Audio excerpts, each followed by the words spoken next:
അപ്പോൾ ജലദോഷം, കഫം, ചുമ, പനി, തൊണ്ടവേദന ഇവയൊക്കെ ഉള്ളതുകൊണ്ട് ഒരു കഷായം ഇടാൻ ഞാൻ പോവുകയാണ്. നാരങ്ങ പകുതി എടുത്തിട്ടുണ്ട്, ഒരു കഷ്ണം ഇഞ്ചി, കുരുമുളക് പൊടി, 2 അല്ലി വെളുത്തുള്ളി, 2 പനിക്കൂർക്ക, 2 ഇല, കുറച്ച് തുളസിയില, ഇത്രയും ചേർത്ത് ഞാനൊരു കഷായം ഇടാൻ പോവുകയാണ്. ഞാനൊരു 3 ഗ്ലാസ് വെള്ളം വെച്ചിട്ടുണ്ട്.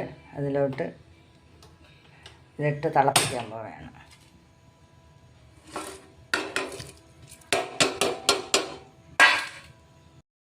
ഞാൻ മധുരത്തിന് വേണ്ടി കുറച്ച് കരിപ്പെട്ടി, മധുരം ഇല്ലാതെയും കുടിക്കാം, പക്ഷേ മധുരം വേണമെന്നുള്ളവർക്ക് ശകലം കരിപ്പെട്ടി കൂടെ ഇതിൽ ഇട്ട് കുടിക്കാം.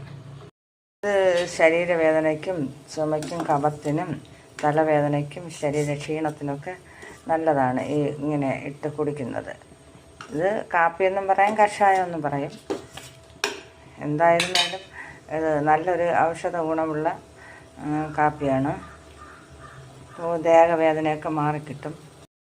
ആ കുരുമുളകും ഇഞ്ചിയും വെളുത്തുള്ളിയും നല്ലവണ്ണം ഒന്ന് ചതച്ചാണ് ഇതിൽ കൂടെ ഇടാൻ.